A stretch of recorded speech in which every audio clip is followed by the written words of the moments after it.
ان کے لب رنگی کی نچھاور تھی کہ جس نے نیو مسلم اسلامی بہن ہیں، انہوں نے اسلام قبول کیا ہے ابھی کچھ وقت پہلے. تو ان کا ایک سوال ہے وضو کے تعلق سے. انہوں نے کہا کہ وضو اس طرح کرتی ہیں کہ جیسے مگے کے اندر پانی لیتی ہیں اور پھر اسی میں ہاتھ ڈال کے وضو کرنا شروع کر دیتی ہیں. تو ابھی انہوں نے وضو کی ایک ویڈیو دیکھی ہوگی چینل پہ، تو اس سے ان کے ذہن میں یہ بات آئی کہ شاید ان کا وضو درست ہے یا نہیں. اس کے بارے میں سوال کرنے کی ان کے ذہن میں آئی، تو میں اس کا جواب دیتا ہوں کہ یہ جو آپ نے وضو کی صورت بتائی ہے کہ آپ مگے میں دونوں ہاتھ ڈال کر وضو کر لیتی ہیں، تو وضو میں قاعدہ یہ ہوتا ہے کہ ہمارے یعنی احناف کے اندر جو شخص بنا وضو یا پھر بنا ہاتھ دھوئے اپنا کوئی بھی وضو کا اعضا کہ جو وضو یا غسل میں دھونا ضروری ہے وہ دہ در دہ یعنی 10 ہاتھ لمبے اور 10 ہاتھ چوڑے کم پانی میں اگر وہ ڈال دے گا تو پھر وہ پانی وضو اور غسل کے قابل نہیں رہے گا.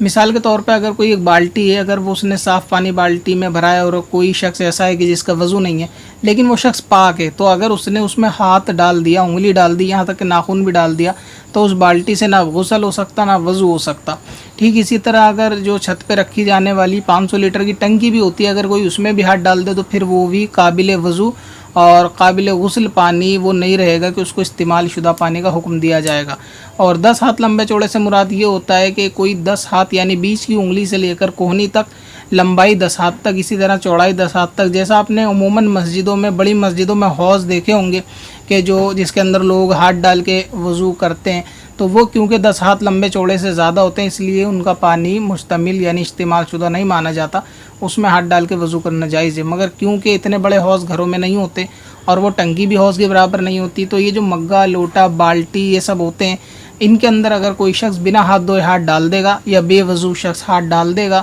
تو ایسی صورت میں وہ پانی استعمال نہیں ہو سکتا. ہاں اگر کوئی شخص ناپاک ہے یا اس کا وضو نہیں ہے، دونوں صورتوں میں اس نے جتنا ہاتھ ڈالنا ہے اس ہاتھ کو پہلے دھو لیا، تو دھونے کے بعد وہ ہاتھ اگر ڈالے گا تو ایسی صورت میں اس پانی سے وضو غسل ہو سکتا ہے. اور جس صورت میں وضو غسل نہیں ہو سکتا اس سے مراد یہ ہوتا ہے کہ وہ پانی وضو غسل کے قابل نہیں ہے، مگر وہ پانی پاک ہے، یعنی اس کو ناپاک نہیں ہے، وہ دوسرے کام میں لیا جا سکتا ہے، جیسے گملے میں ڈالنا یا پھر ٹوائلٹ وغیرہ میں ڈالنا، اس سے کپڑے وغیرہ دھونا، وہ سب کام اس پانی سے لیے جا سکتے ہیں. اور اگر اس پانی کو ایسا کرنا چاہتے ہیں کہ واپس قابل وضو ہو جائے تو اس کے اندر اس سے زیادہ پانی، ڈبل پانی ملا دیا جائے صاف، تو وہ پانی پھر وضو کے قابل ہو جائے گا. مثال کے طور پہ 1 لوٹا پانی تھا، کسی کی اس میں انگلی چلی گئی، اب وہ قابل وضو نہیں رہا، تو اس کو چاہیے کہ اس 1 لوٹے کو کسی بالٹی وغیرہ میں پلٹ کے پھر اسی بالٹی میں 2 لوٹے پانی صاف ڈال دے. تو کیونکہ اب یہ 2 لوٹے زیادہ پانی صاف ہو جائے گا تو پھر اس طرح وہ پانی جو ہے نا قابل وضو ہو جائے گا.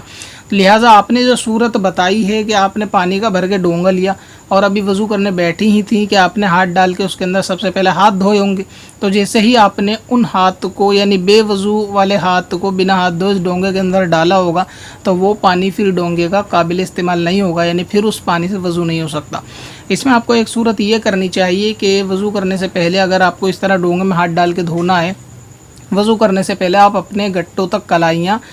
دھو لیجئے، یعنی اپنے ہاتھوں کو دھو لیجئے مکمل. جب ہاتھ دھل جائیں تو اس کے بعد آپ ہاتھ ڈال کے پانی سے اس میں وضو کر سکتی ہیں. اب اس میں ایک صورت یہ ہو سکتی ہے کہ آپ نے جیسے ہی اس مگے کے اندر جو آپ کے پانی رکھا تھا اس میں اپنے گٹوں تک شروع میں یہ ہاتھ دھوئے، تو جیسے آپ نے اس میں ہاتھ ڈالا تو اس ہاتھ سے جو آپ نے پانی دھوئے تو آپ کے یہ تو اس وقت بے دھلے ہوئے، کیونکہ آپ نے دوسرا ہاتھ ظاہر ہے کہ اس پانی سے دھویا کہ جس میں آپ نے بنا وضو کا ہاتھ ڈال دیا، تو وہ پانی سے پورا وضو تو نہیں ہو سکتا ایک مگے سے، تو پھر آپ نے پانی پھینک کے دوبارہ بھی لیا ہوگا. تو اگر آپ نے اس وضو میں اتنی احتیاط آپ کو یاد ہے کہ آپ نے وضو کے فرض ادا کر لیے نئے پانی سے، یعنی جب آپ نے دوبارہ پانی لیا تو چہرہ دھویا اور ہاتھ دھوئے اپنے پورے کوہنی تک اور پیر دھو اور سر کا مسا دھویا، اور اس دوران آپ نے پانی میں ہاتھ نہیں ڈالا تھا، یعنی پانی مگے سے لے کر یہ سب معاملے کیے تھے، تو ایسی صورت میں تو آپ کو وضو ہو جائے گا اور نماز بھی بچ جائے گی. اور اگر معاملہ ایسا ہے کہ ہر فرض کو ادا کرنے سے پہلے آپ نے بے دھلا اس میں ہاتھ ڈال دیا تھا تو پھر نہیں ہوگا. بے دھلے کی صورت کیا ہے کہ اگر آپ نے شروع میں گٹوں تک یہ ہاتھوں کو دھو لیا صاف پانی سے، اب آپ نے ہاتھ ڈالا تو پھر اس میں کوئی حرج والی بات نہیں ہے، اس میں وضو ہو جائے گا. ورنہ یہ کہ اگر بے وضو ہی آپ نے ہاتھ ڈال دیا تو پھر وضو نہیں ہوگا. تو اس چیز سے احتیاط کرنی چاہیے. باقی انشاءاللہ تعالی میں پانی کا استعمال ہونے نہ ہونے کے تعلق سے ایک مکمل ویڈیو جلدی بنانے بھی والا ہوں. اور بھی ویڈیو کی ریکویسٹیں جیسے مسافر کی نماز کے بارے میں اور مسافر کب مسافر ہوتا ہے اس کے بارے میں, اور اسی طرح کچھ اور بھی ریکویسٹ ہے ویڈیو کی, لیکن سوالات ابھی زیادہ ہیں. جیسے تیمم کے بارے میں بھی, وضو غسل کے تیمم کس طرح کرتے ہیں اس کا پریکٹیکل طریقہ اور اس کے کچھ مسائل کے بارے میں بھی ویڈیو بناؤں گا. تو اس میں وضو اور یہ آب مشتمل پانی جو ہوتا ہے اس کے بارے میں بھی انشاءاللہ تعالی مکمل تفسیر آ جائے گی. مگر یہ آپ کو احتیاط جو میں نے قاعدہ بتایا یہ اس میں آپ کو خود دیکھنا پڑے گا کہ آپ نے سارا وضو بے دھلے ہاتھ پانی میں ڈال کر ہی گیا یا پھر آپ نے شروع میں ہاتھ دھو لیے تھے. اگر شروع میں ہاتھ آپ کے مکمل دھل گئے تھے تو پھر آپ نے جب وہ پانی میں ہاتھ ڈالے ہوں گے منہ دھونے کے لیے, کوہنی تک ہاتھ دھونے کے لیے, پھر آپ کا وضو ہو جائے گا کیونکہ وہ پہلی بار میں ہاتھ دھل گئے. اور اگر وہ ہاتھ دھلے ہی نہیں تھے یا پھر مشتمل پانی سے دھلے تھے تو اس صورت میں نہیں ہوگا. لیکن بظاہر نظر آپ کے سوال سے یہی آتا ہے کہ پہلی بار میں وہ ہاتھ جب آپ نے پانی میں ہاتھ ڈالا تو اس پانی سے وہ ہاتھ تو دھل گئے, اگرچہ وہ پانی بیکار ہو گیا, اس سے پھر کلی وغیرہ کرنا یا آگے کا معاملہ نہیں ہو سکتے. پھر آپ پانی نیا لینے کے بعد اگر کلی وغیرہ کریں گی تو اس صورت میں وضو ہوتا ہوا نظر آ رہا ہے. مگر یہ کہ صورت کیا تھی وہ آپ بہتر جانتی ہوں گی. اور انشاءاللہ تعالی باقی مکمل ویڈیو آئے گی تو آپ اس کے اندر سن لیے گا. اور کوئی آپ کا اگر خصوصاً مسئلہ ہو نو مسلم اسلامی بھائیوں کا یا بہنوں کا وضو غسل کے نماز کے تعلق سے تو وہ ای میل کر دیں. انشاءاللہ تعالی ان کے جواب باقیوں کے مقابلے میں جلدی دینے کی یعنی پہلے دینے کی کوشش کرتا ہوں. پتھر میں حسن لالے پرن بار بنایا